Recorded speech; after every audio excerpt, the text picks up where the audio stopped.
Plaza Podcast.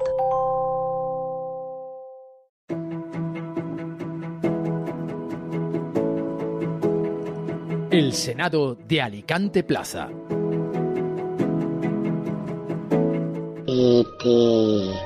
Mi casa, teléfono, mi casa. ET hoy puede que tuviese teléfono, pero no tendría casa. Más de 28.000 personas sin hogar en España. No estoy contando a la gente que no puede independizarse como consecuencia del alto precio de la vivienda, que si lo hacemos el número aumentaría de forma considerable. Jóvenes que con 30 años siguen viviendo con sus padres. Jóvenes que, llevados por el ansia de respirar aires de libertad, comparten piso cuando sus padres, por aquel entonces, en su época, estaban ya independizados. Hay que recibir con esperanza el Plan Vive del Gobierno de la Generalitat, un plan que supondrá la construcción de 10.000 viviendas como fecha límite a finales de 2026. Les propongo un ejercicio de hemeroteca, de mirar al pasado. Era abril de 2021, estaban en la palestra Chimo Puig y Rubén Martínez Dalmau y prometían la promoción de 2.000 pisos de alquiler social para finales de 2026. Cuando uno lee el texto, cuando uno lee la comparecencia, pues puede ver similitudes con la que ahora nos atañe, ¿no? Con el plan de la Generalitat actual, ¿no? Y es que se referían pues que la línea de actuación de la colaboración público-privada serviría para adherir las enormes capacidades del sector de la construcción de la comunidad al objetivo de la Generalitat Valenciana de garantizar el derecho a una vivienda digna. Sin embargo, todo quedó en una promesa y casi en el filo de la legislatura pasada, el presidente de la Generalitat, Chimo Puig, compró 500 viviendas a la Sareb para fundamentar su compromiso con la vivienda. Y como digo, quedó como un gesto, y un gesto mal. No hicieron los deberes durante los 8 años que estuvieron y esa promesa de las viviendas quedó en saco roto. Quedó como mera estrategia electoral, como mero gancho para atraer al voto y que parezca que habían hecho el trabajo que habían prometido. Sin embargo, era todo una ilusión. Ha cambiado el escenario y sus protagonistas ahora han salido a la palestra. Carlos Mazón y Susana Camarero. Pero, sin embargo, no puedo evitar acordarme de la hemeroteca, esta hemeroteca que les he dicho que evoquen. Promesas incumplidas del pasado gobierno, que sí que es verdad que el plan de Mazón parece pues un poco más serio y más consistente, pero creo que deberíamos de ser prudentes para no llevarnos un chasco como el que nos llevamos cuando el anterior Consell, el del Botanic, se congratulaba por el nuevo plan de acción. Más que nada porque, escuchando a Carlos Mazón, pronuncia casi calcadas las palabras de sus antecesores en el poder, que si la colaboración público-privada, que si conseguir el objetivo de garantizar el derecho a una vivienda digna. El tiempo pone a cada uno en su sitio, convierte las promesas en meras seducciones o en decisiones. Sin embargo, todo es más complejo. Es más complejo y ahí tienen que trabajar las administraciones, y no solo las administraciones, sino también hacer una especie de proselitismo para que el derecho a la vivienda pase de ser un derecho constitucional, es decir, que no esté tan resguardado como otros derechos, como el derecho a la vida, y se convierta en un derecho fundamental. Porque el que no tiene casa, el que no tiene dónde reposar la cabeza, no tiene nada. Bienvenidos al Senado de Alicante Plaza, comenzamos. Nos vamos, como siempre, a nuestra librería de cabecera, Pincho & Co. Y hoy pues trae un libro que marcó una época. Marcó, no sé si una época, pero que caló.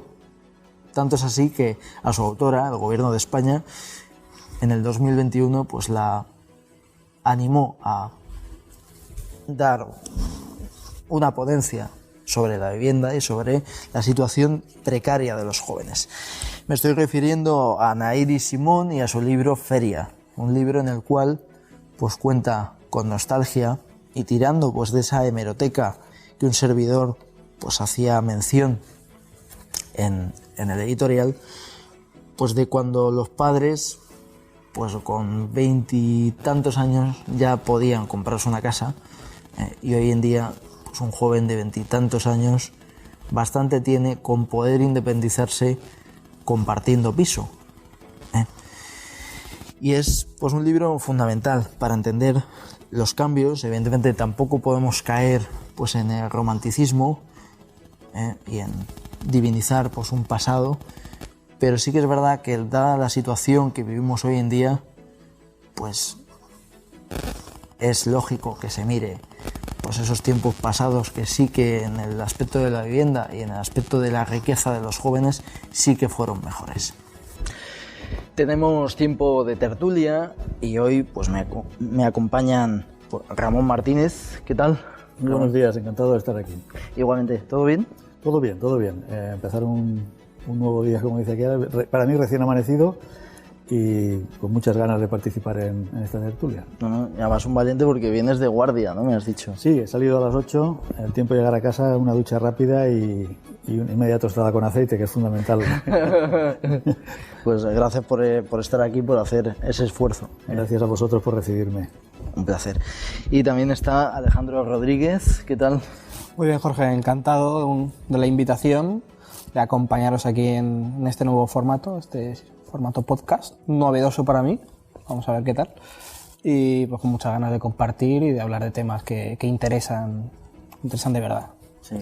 Hay que decir que Alex era uno de los contertulios clásicos de mi anterior etapa, así que hoy es una tertulia pues especial. Me acuerdo, buenos recuerdos y vamos a hacerlo lo mejor posible en este podcast y a dar información veraz y tratar de que al oyente le guste. A intentar mantener el listón.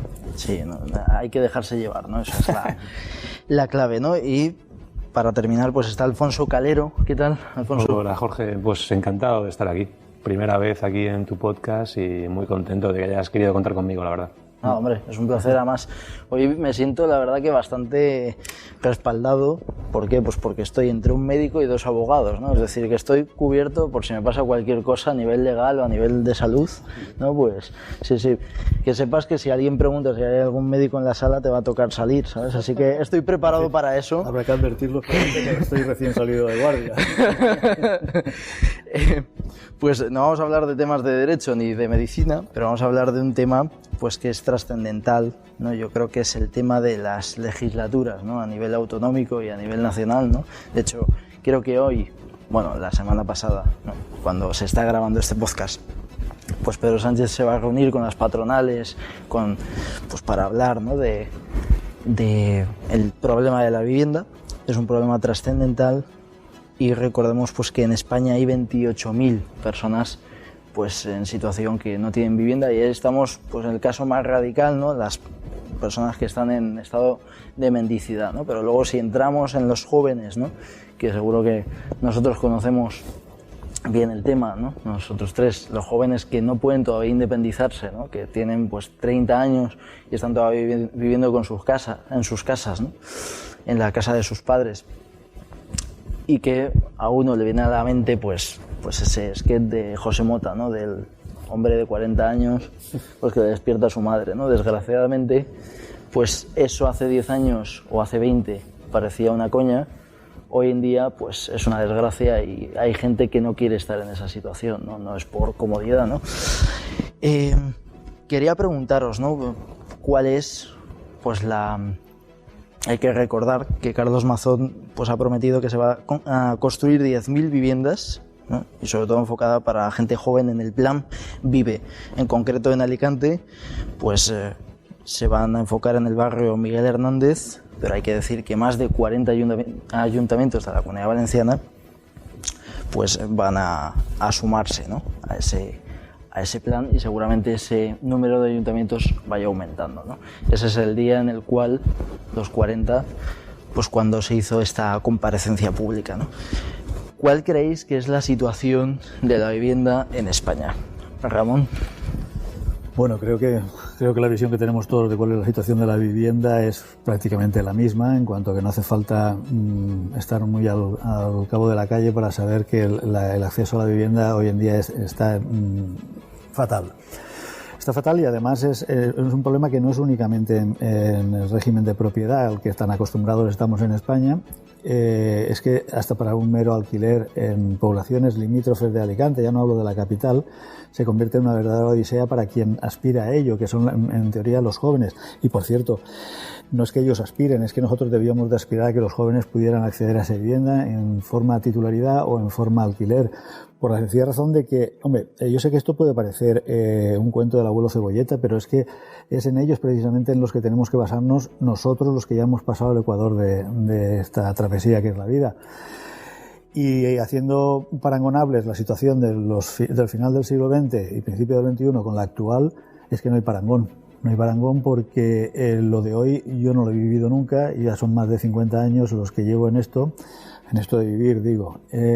Y es cierto, mira, yo tengo un hijo de 21 años, vive en Madrid, de alquiler, y bueno, no voy ni a describir las condiciones porque yo no las aceptaría cuando era estudiante como él, porque son terribles, pero es que después de exponerme el caso, después de vivirlo, después de tener que asumirlo, te das cuenta que encima está bien. Y claro, cuando alguien de la precariedad hace virtud, estamos en una situación que debemos de replantearnos. Y ya no solamente a nivel administraciones, lo de las administraciones, como de costumbre, y perdonadme que me extienda un pelín, es lo de siempre, es intentar buscar soluciones a un problema que posiblemente hayamos creado entre todos, ¿de acuerdo? Y posiblemente la administración también sea responsable de ello, cualquiera de ellas, y sin meternos en colores. El problema es que es de todos, y para mí el problema de la vivienda fundamental no radica en la creación de parque inmobiliario, radica en las tres carencias que yo creo que hay en este momento, y es la imposibilidad de ahorrar, la imposibilidad de endeudarse y la imposibilidad de mantener el endeudamiento. Es decir, no tengo dinero suficiente para pagar la entrada de una vivienda, no tengo capacidad económica suficiente, nominal, para poder hipotecarme, y no tengo la garantía de que esa hipoteca a 25 o 30 años pueda mantenerla de manera paralela al trabajo que a día de hoy sostengo. Estos tres pilares son fundamentales para que la casa se caiga. Y así estamos. Desde el punto de vista de lo que has comentado del plan libre del presidente Mazón y otras muchas viviendas, creo que hasta 240.000 que se han prometido a lo largo de los últimos años de la Administración Central, a través de Sareb, a través de vivienda de protección oficial, etcétera, etcétera, que todavía no hemos visto. Eso está bien, pero recordemos que son ayudas, no es ponerte un piso.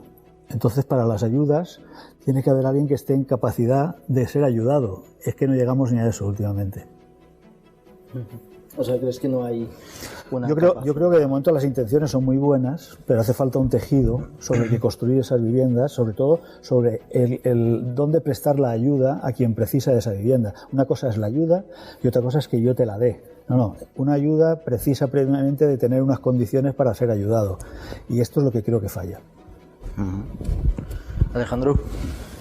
Pues Jorge, poco más se puede decir al análisis que ha hecho el compañero, porque es sinceramente brillante, la verdad. Creo que ha dado en el clavo respecto de los problemas acuciantes que hay en el tema de la vivienda, y en concreto sobre el resto de indicios, el resto de parámetros periféricos que atañen directamente a lo que es la imposibilidad de acceder a la vivienda o las dificultades. Mientras hablábamos sobre ese tema, me he hecho una serie de anotaciones que sí que me gustaría matizar y extenderme un poquito. Para mí la principal problemática de acceder a la vivienda, ya sea alquiler o en compra, no sé si estaréis conmigo, sobre todo si son trabajadores por cuenta ajena, no por cuenta propia, eso ya es otro mundo, son los bajos salarios y las malas condiciones laborales que hay. Eso es lo principal. Sí que es verdad que hay según qué puestos, pues eso, en el ámbito funcionarial o en según qué otras capas en otros tipos de puestos de trabajo, que las condiciones son mejores, sí. Pero la realidad es que tenemos un paro juvenil que es el mayor de la Unión Europea. O sea, ¿cómo vamos a...?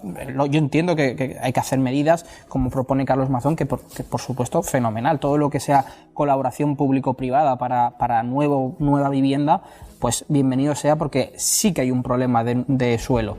Y hay que crear nueva vivienda, claro que lo es. No es el principal, como decía el compañero, efectivamente, pero eso también hay que hacerlo. Y tiene que colaborar el sector público con el sector privado, y se tienen que hacer construcciones serias, sin pelotazos, por supuesto. Que esto es el mantra de según qué sectores políticos para evitar que las ciudades crezcan, porque ven siempre pelotados. Pero volviendo a lo que son las condiciones, malas condiciones laborales, el paro juvenil más alto de la Unión Europea y dentro de la OCDE, si no recuerdo mal, el primero o el segundo, y unas zonas como son en Alicante, el centro, y por supuesto que hablar de Madrid y Barcelona, que eso ya es casi toda la ciudad, zonas concretas que se encuentran muy congestionadas.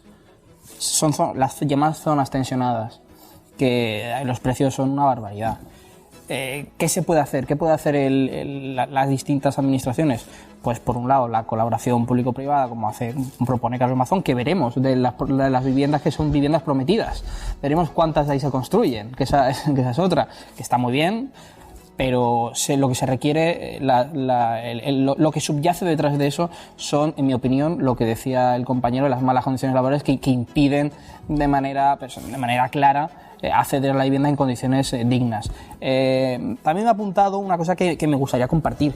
Si se hace, yo personalmente hago, pues según qué estudios, pues porque uno tiene las ganas de independizarse, ¿no? Estudios en Fotocasa, en Idealista, en distintos portales inmobiliarios, incluso a pie de calle.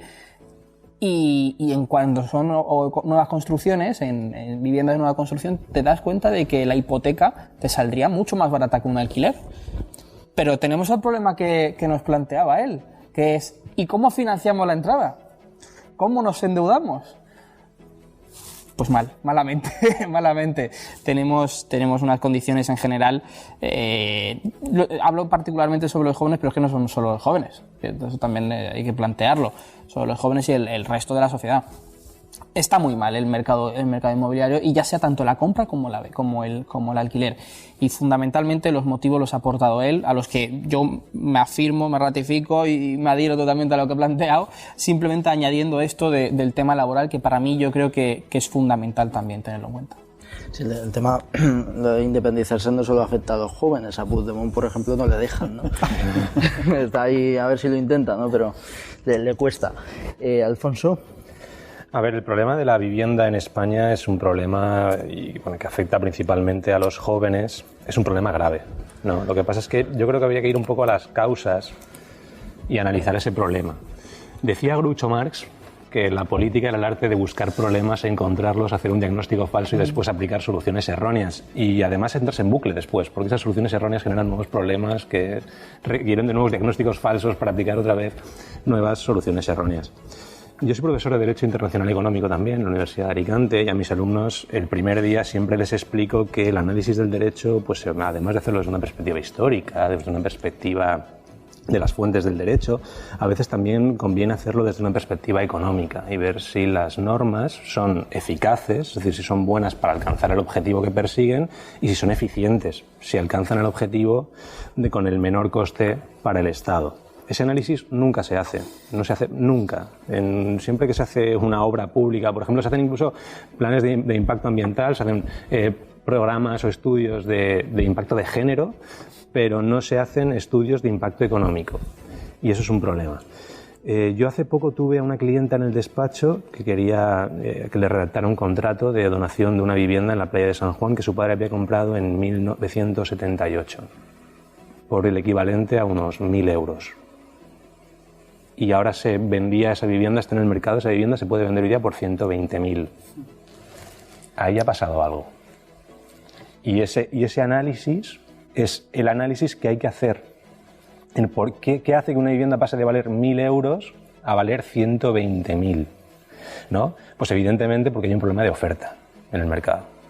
Es decir, hay que atacar la oferta.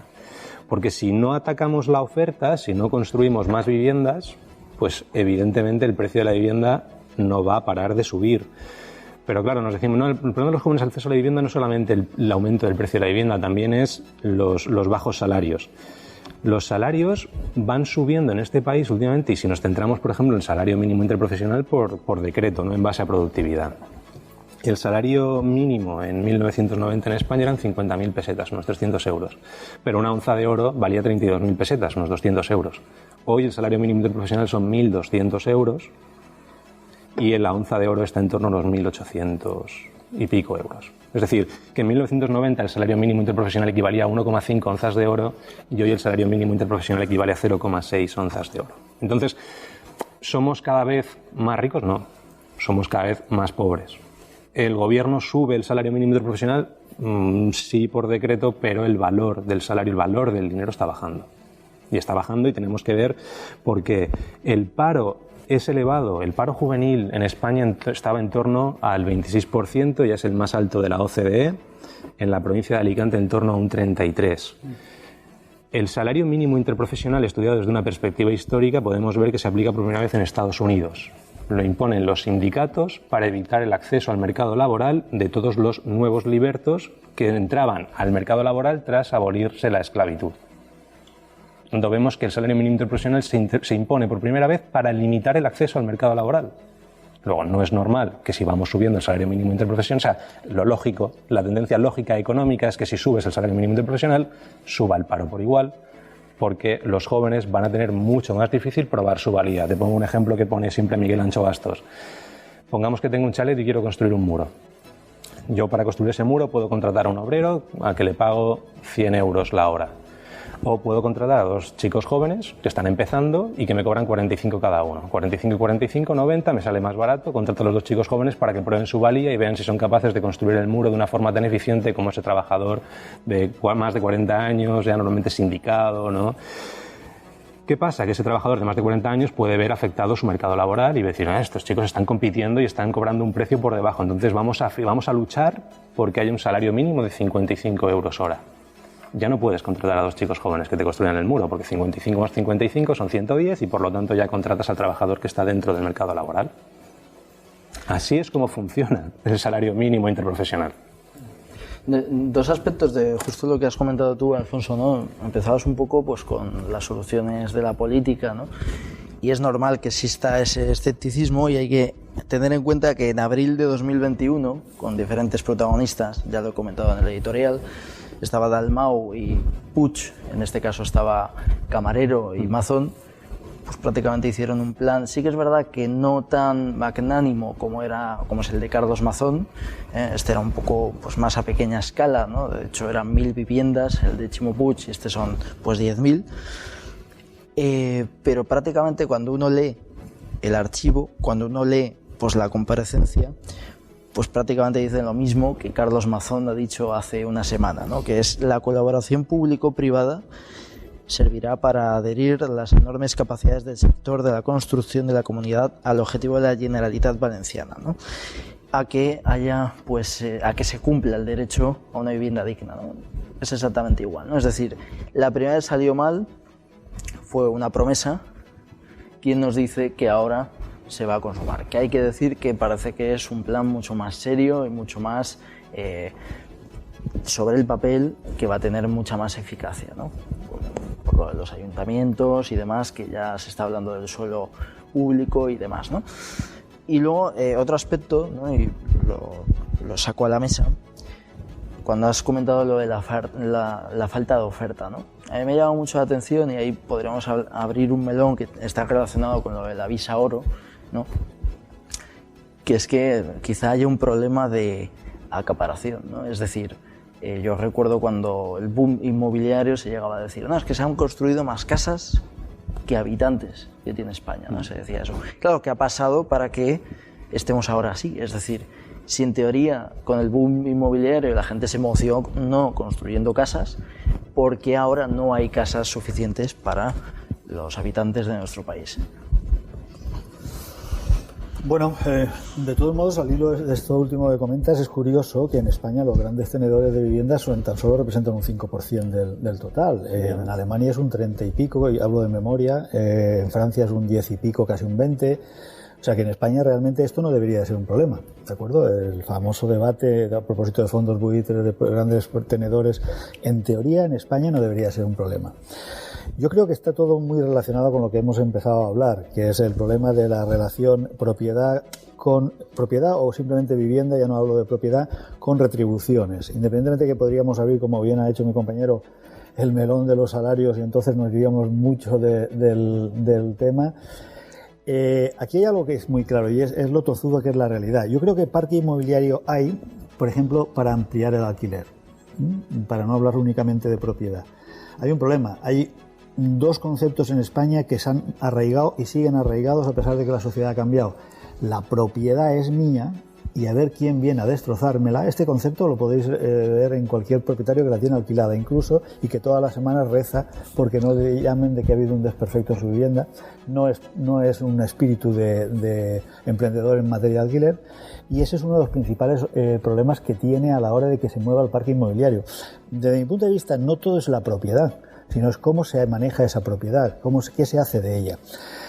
Recientemente, hablando de un tema parecido, me decía alguien que él tenía 3 casas, cuestión de herencia, familia, etcétera, y las 3 las tenía alquiladas y que él había fiado su jubilación a esa renta.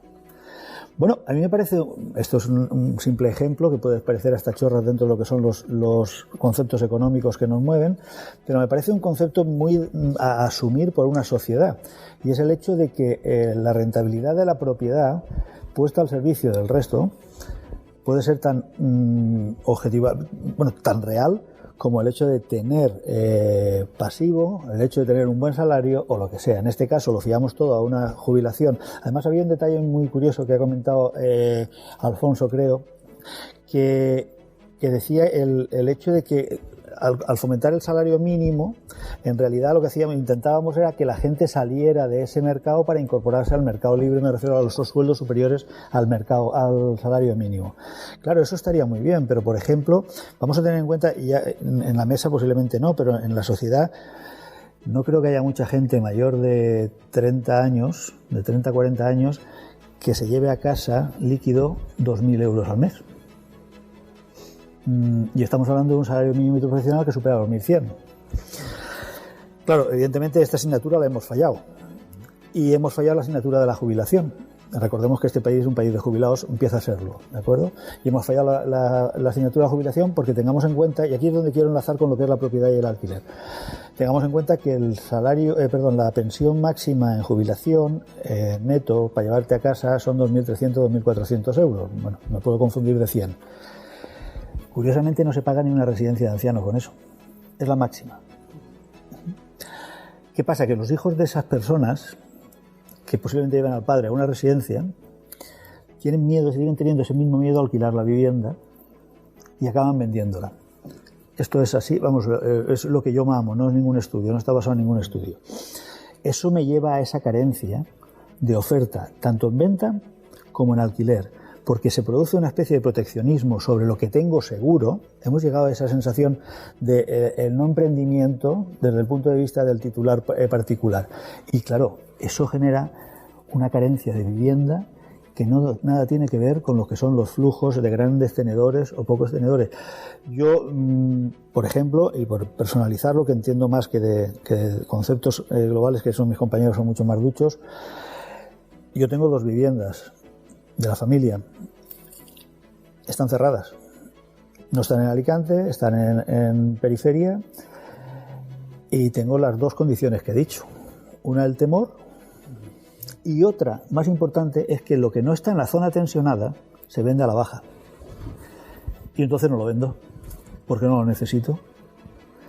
Y no hay que irse a los grandes tenedores para darse cuenta que esto posiblemente sea más generalizado de lo que pensamos. Se está planteando, ¿no? Ahora os doy la palabra, porque has tocado un tema interesante. Algunas voces están planteando que se hagan rebajas fiscales en el IBI, en el caso de que esas casas vacías pues se anime a alquilarlas a un módico precio y demás, ¿no? Es decir, ahí podríamos entrar, ¿no? Para incentivar que las casas no estén vacías, ¿no? Claro, además yo creo que es una de las cosas fundamentales a realizar en este momento, porque, a ver, aquí lo de quebrar una tendencia solamente puede hacerse de 2 formas, evolucionando o revolucionando. Las revoluciones, la historia nos dice que no suelen ser muy buenas ni cuando se tiende a positivo. Pero la evolución hay que empezarla en algún punto en concreto. Y me da igual que sea a base de subvenciones o de cualquier otro tipo de ayudas. A ver, donde no voy a entrar, pero por cuestión ideológica, porque así lo pienso y lo he pensado siempre, es en topar nada. Porque creo que topar algo, lo único que establece es que todos seguimos a ese topo. Entonces, a partir de ahí, a mí yo estoy de acuerdo en cualquiera de las medidas que se adopten que fomenten el que yo alquile esa vivienda o el que yo venda esa vivienda. Y por último, eso sí, que se ayude, pero tanto en el plan de las 1.000 viviendas de Puig como en las de 10.000 de Mazón, el problema no son las 1.000 o las 10.000, el problema no es cómo se llame el plan, el problema es cuántas hay de las 1.000 o de las 10.000 a día de hoy. La cuestión. Recuerdo, como he dicho antes, que Sánchez tiene 240.000 todavía y deben de ser muy buenas porque todavía no sacó prácticamente ninguna al mercado. Entonces a mí los planes me encantan, y como diría el Aníbal, el del equipo A, que se cumplan, ¿de acuerdo? A mí esto está bien, pero es que de momento ni las 1.000 de Puig, del gobierno de la administración Puig, ni las 10.000 de Mazón son una realidad. Y cuidado, Mazón tiene una suerte y una ventaja, tiene 3 años por delante, porque ha dicho que el plan Vive es para esta legislatura. De hecho, cifra que en el 2026, quiero recordar, a través de las administraciones públicas municipales, etcétera, estará todo en disponibilidad para que esas 10.000 viviendas se comiencen a ser una realidad. No ha dicho que esté el último ladrillo puesto, y eso es lógico. Vamos a ver, en 2026 finales yo os invito a que volvamos a quedar aquí sentados a ver cuántas hay de las 1.000 anteriores y de las 10.000 actuales. Sí, hay que decir que las casas prometidas por Ximo Puig son 2.457. He redondeado bastante a la baja. Sí. Como se nota que soy de letras. Sí, Alex. Sobre el tema de los grandes tenedores y la influencia que pudieran tener en el aumento de los precios del alquiler, incluso de compraventa, comparto totalmente el análisis. En mi opinión, decía que en otros países, que no sé si era Alemania, ¿decías Alemania? Alemania es el que más alto lo tiene, creo, en nuestro entorno. Pues si en Alemania es el índice de grandes tenedores el mayor, las condiciones laborales, que va aparte, que sí que no está vinculado del todo, pero el acceso a la vivienda es claro que es mucho más factible, entre otras cosas, porque tengo conocidos, tengo gente, concretamente gente en Alemania, que vive allí y que me cuentan los precios, está todo más elevado, el nivel de vida es más alto, lógicamente, los salarios son más elevados, pero el coste de la vida es más elevado. Aún así, les sale bien, incluso hay gente que les sale bien la compraventa. Trayendo a colación lo de los grandes tenedores en España, me gustaría hablar del tema de medidas fiscales o subvenciones que al final se convierten en medidas cosméticas. Se hablaba de la eliminación de la Golden Visa y junto con lo de el atacar, porque no hay que olvidarlo, por parte de este gobierno, como decía el compañero, se ha intentado limitar los topes a los precios de alquiler, se ha intentado atacar a los grandes tenedores y ahora se intenta atacar, se consigue, porque es un ataque directo a aquel gran inversor que compra vivienda por valor de $500.000 de euros. Respecto de la Golden Visa, voy a entrar muy rápido y decir que esa eliminación de esa forma de adquirir el permiso de residencia tiene dos puntos de vista. Tiene el punto de vista moral o ético, que yo lo comparto con el gobierno. Yo entiendo que lo comparto abiertamente. Sí que me parece injusto que una persona pues que pueda llegar al despacho de Alfonso o al mío no creo porque no llevo extranjería, pero a otros compañeros y que pretenda hacer los trámites para regularizar su situación en territorio nacional, lo tienen extremadamente más complicado que aquel que viene de repente y te compra una casa o un chalet de $1.000.000 en Calpe. Yo lógicamente, yo ahí entiendo la medida y desde ese punto de vista lo puedo compartir. Pero lo que no puedo compartir es el análisis que hace el gobierno y el análisis deductivo de decir, si yo ataco aquí, esto va a ser va a fomentar va a ayudar a la vivienda, al acceso a la vivienda. Esto es incierto, porque hay datos oficiales, datos contrastados, que los han puesto de manifiesto numerosos periódicos haciéndose eco de fuentes oficiales en las que se dice que respecto de las Golden Visa en el último año son en torno a 500 y poco viviendas las que se han adquirido mediante esta vía. ¿Qué influencia tiene eso? ¿Qué influencia tiene eso? Tendrá, pues es como lo de los apartamentos turísticos, que esos sí que tienen, en mi opinión, un poquito más de influencia en dificultar el acceso a la vivienda, porque sí que es cierto que, por ejemplo, en Alicante hay zonas, calle Navas, calle del Teatro, lo que es el centro puro, centro tradicional, que sí que hay muchos apartamentos turísticos, pero la realidad es que ni los grandes tenedores son ni atacar al gran tenedor o limitarle ni atacar al inversor que viene y que se establece en territorio nacional adquiriendo viviendas de precios altos, suponen una ayuda real a mejorar el problema que tenemos estructural de vivienda. Por eso, básicamente, me gustaría, me ratificaba lo que decía el compañero y sobre todo eso, ahondar en el tema de las medidas cosméticas. Es que aquí nadie va a la raíz. Nadie va a la raíz. ¿Por qué? Pues porque es complicado. Es que hay que decir la realidad. Es que el tema de vivienda es un tema muy difícil. Se hablaba de Ximo Puig, pues como Ximo Puig hay otros presidentes autonómicos.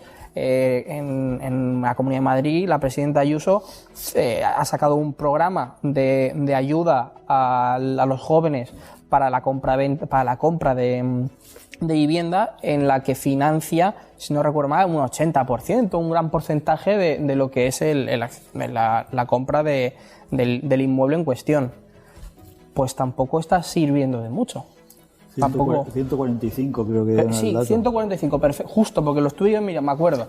En todo un Madrid pues es como decir que chispea. Por no hablar ya, y por finalizar, que sí que es verdad que beneficios fiscales, ayudas, subvenciones pueden ser adecuadas y no van a la raíz del problema, pero el problema es los requisitos que se le impone al subvencionado, que muchas veces son requisitos inasumibles. O, por ejemplo, tanto Alfonso como yo entiendo que somos autónomos. Sí. Pues en muchas estamos excluidos los autónomos. Sí, en muchas ayudas estamos totalmente excluidos los autónomos. Yo no entiendo. Sí que lo entiendo, pero excede el debate. Pero estamos excluidos en muchas asunciones. Lo que decías de la compra de extranjeros, el 29% de los compradores de vivienda en la Comunidad Valenciana es extranjero, para que conozcan el dato los segunda oyentes. Residencia, primera residencia, hay mucho ahí que andar. Compradores, es decir, gente, usuarios que compran vivienda en España, no entra en la naturaleza. Alicante, Málaga u otras zonas que ahí sí que puede tener un poquito más de influencia, pero a nivel nacional, pues discrepo ahí. Bien, aquí hemos venido a discrepar, así que sí, mal haríamos si estuvieseis todos de acuerdo. Pues sí. Sí, me preocuparía. Alfonso. Yo tengo que incidir en lo mismo, es decir, el problema es de oferta. Y hay que ampliar esa oferta, y ampliar esa oferta implica liberar suelo, implica permitir que se construyan más viviendas, y también desde el punto de vista del alquiler, que nos hemos enfocado más en el alquiler en este segundo punto, creo que hay un problema de inseguridad jurídica muy grande. Es decir, si el inquilino no te paga y como consiga acreditar que es vulnerable, socialmente vulnerable, no lo sacas de la vivienda en 2-3 años, los procedimientos judiciales se están eternizando y al final ¿eso en qué deriva? Eso deriva en que el propietario de vivienda, sobre todo cuando ve que está en una zona pues de costa como es Alicante, ¿no? Más para arriba pues Campello, Villajoyosa, Benidorm, pues lo que hacen es que las ponen como alquiler turístico. ¿Por qué? Porque al final como alquiler turístico te garantizas que esa persona no se te va a quedar dentro, o que se va a quedar dentro muy difícilmente. Es mucho más complicado y encima tienes mayores rendimientos por esa vivienda si le dedicas al alquiler turístico que si le dedicas al alquiler de larga duración, aunque tengas que pagar más impuestos. Con lo cual mucha gente muchos propietarios de viviendas acaban optando en esta zona por el alquiler turístico en lugar del alquiler de larga duración, pero principalmente por la inseguridad jurídica de que se te quede dentro un inquilino. Esa es la preocupación principal. Todo lo demás es accesorio. Incluso te podría sacar cifras de clientes y verías cómo si alquilaran de larga duración, lo que les queda al final después de pagar impuestos puede ser casi lo mismo que lo que les queda con el alquiler turístico. Con el alquiler turístico lo único que haces es pagar muchos más impuestos al final, sobre todo si el propietario de esa vivienda es funcionario, ya tiene su renta o tiene otro trabajo. Lo que te queda por el alquiler de esa vivienda después de impuestos es más o menos lo mismo. La única razón por la que decides el alquiler turístico, estar yendo a dar la llave, tal, o estar preocupándote de que los inquilinos estén bien, estar en las páginas, plataformas estas, para que las reseñas sean positivas y estar tú queriendo ser ahí super host para que te traten bien, todo ese trabajo es para evitarte que la persona que está dentro de la vivienda se pueda quedar dentro. Para terminar, normalmente pido un titular, pero voy a pedir un titular pues un poco direccionado, ¿no? Es la pregunta, ¿no? Y hay mucha confusión al respecto, ¿no? La gente tiende a decir, no, es que la vivienda es un derecho fundamental, ¿no? y en la Constitución no es así, es decir, es un derecho constitucional. Es decir, vosotros lo sabéis mejor que nadie, los abogados de la sala, para que se sitúen, ¿no? Para que piensen que están en un juicio, pues es un derecho constitucional, es decir, que no está tan sobreprotegido, el Estado no tiene tampoco la obligación de concederte ese derecho. ¿no? Es un principio rector de la política económica y social. Entonces, la pregunta es, esto lo planteó en su día Alberto Garzón, ¿no? Que ya está fuera de la política, pues planteó que tendría que ser un derecho fundamental, ¿no? Y os lanzo la pregunta, brevemente, 30 segundos o minutos, si podéis responder, si tiene que ser un derecho fundamental, si se le tiene que proteger o está bien protegido como derecho constitucional. Ramón. Antes de entrar en el tema de derechos, yo entraría en las necesidades. Me refiero, la vivienda es fundamental para el desarrollo de la persona. No me paro a plantearme, porque lo haremos dentro de un momento seguro, en si la vivienda tiene que ser de mayor calidad, de mayor precio, en unas condiciones determinadas, pero es fundamental para el desarrollo de la persona como persona, porque estoy convencido que todos hemos estado, o a lo mejor estamos viviendo con padres o familiares, y evidentemente no fomenta para nada lo que es la libertad de esa persona. Es decir, tú necesitas tu espacio, por pequeño que sea. Independientemente de que sea un derecho fundamental o un derecho constitucional, lo que sí que tiene que ser es una realidad. Y quien tiene que aplicar las medidas es tanto las administraciones como las no administraciones, es decir, el resto del personal que estamos implicados en ello. Para eso, pues hombre, se podría decir aquello de quita tus sucias manos de la vivienda a todo el mundo, ¿de acuerdo? Porque es que aquí cada uno que la maneja la embadurna un poquito más. Porque no, recordemos que desde siempre, por lo menos desde que yo recuerdo, en materias fundamentales a la hora del bienestar de la ciudadanía entra lo que se llama la faceta ideológica. A la hora, en cuanto a lo que se comentaba, yo no puedo querer establecer unas tasas impositivas X a una vivienda y encima toparle el precio de alquiler a esa vivienda hasta el punto de que lo que me quede de renta, porque estamos hablando de eso, a la hora de alquilarla, sea tan nimio, tan insignificante que diga, no me voy a preocupar de esto. Lo que decía muy bien a propósito de que si ya que te preocupas de adecentar el apartamento, ir a entregar las llaves, ir a recogerlo, lo que pretendes también es un beneficio. Al fin y al cabo no deja de ser un contrato mercantil, es algo que tú tienes que puedes ofrecer a otro, que el otro necesita y necesita alquilártelo o comprártelo. Con lo cual, independientemente de las cuestiones jurídicas, que conste que lo del juzgado me ha asustado, porque si ellos eran los abogados, aquí falta un acusado, O sea, el hecho es que lo que se trata es que tengamos esa necesidad cubierta, y evidentemente entra la carencia de material con el que negociar, y entra la imposibilidad de comprar ese material por deficiencias salariales. Y eso es lo que hay que atacar. No te asustes, aquí el que se porta mal llamamos a Tupuria, ¿sabes? Si viene y... Bueno, ahí estamos salvados. Sobre el tema planteado de si debe ser un derecho fundamental, porque aquí se dice, están los derechos fundamentales, que son los que están garantizados de especial protección, que son recurribles en amparo, que es decir, que pueden llegar hasta el Tribunal Constitucional, y luego están, como bien decía Alfonso, los principios rectores de la economía social, donde se encuentra el tema del derecho a la vivienda. La cuestión es que si fuera tan sencillo como trasladar, no sé si hablo de memoria, artículo 30 y pico, porque sé que a partir del 30 en adelante de la Constitución, desde la objeción de conciencia en adelante, son los principios rectores. Si eso los trasladamos a la otra sección, ya se solventa el problema y bueno, ya cualquier ciudadano puede recurrir al Tribunal Constitucional y que sea amparado porque se ha vulnerado su derecho. Si todo fuera tan sencillo como eso, pues fenomenal. Y si esa fuese la receta, yo adelante con Garzón y adelante con Izquierda Unida. No obstante, la realidad es bien distinta. Y es que si convertimos en un derecho fundamental el derecho a la vivienda, el problema es práctico, es pragmático. ¿Cómo vamos a conseguir esto?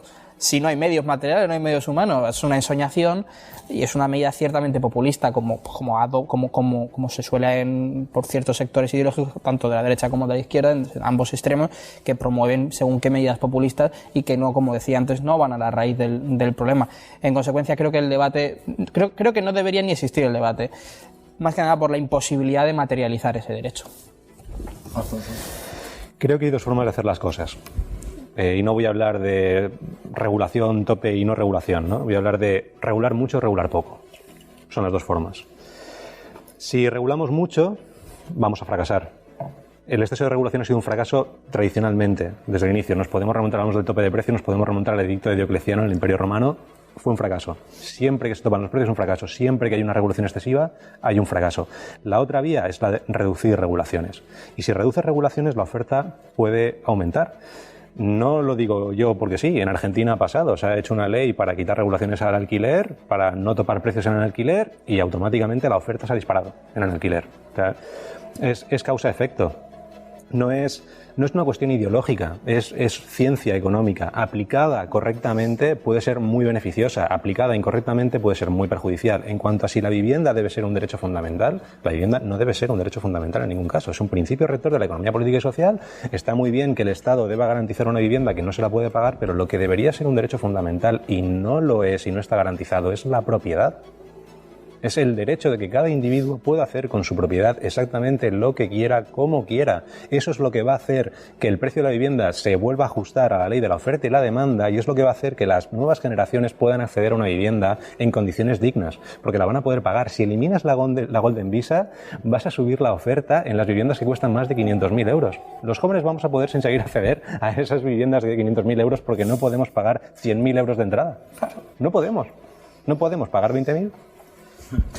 Si pudiera, el último Sí, de 20 un segundo. segunditos. Lo de la propuesta de eliminación de la Golden Visa me recuerda a una propuesta de Sumar que era rebajar la tasa impositiva a las creo que era a las obras de arte. Sí. Ahora me recuerda El IVA al 4% de las obras de es el mismo tipo de medida porque va a favorecer a quien tiene mayores rentas. Efectivamente. Pues señores, ha sido un placer. Cuando has empezado a hablar con la jerga jurídica, yo ya he dicho, madre mía, a ver si me llaman señoría, ¿no? Se asusta, ¿no? Así que nada, siguiendo un poco con el mismo rollo, ¿no? Y con esta música que nos está amenizando la tertulia, pues se levanta la sesión. Ha sido un placer que estéis aquí en esta tertulia. Ramón, gracias. El placer ha sido mutuo. Gracias. Alejandro, Encantado, gracias por Jorge. aquí. Igualmente. Encantado de Alfonso, estar aquí, Jorge. un abrazo a los tres y nada, que sepáis que esta es vuestra casa. Muchas gracias. Muchas gracias. Y bueno, gracias a ustedes por escucharnos, con música, no sé si se escuchará, con música final, y gracias, pues eso, por estar y que sean muy buenos. Un abrazo muy fuerte.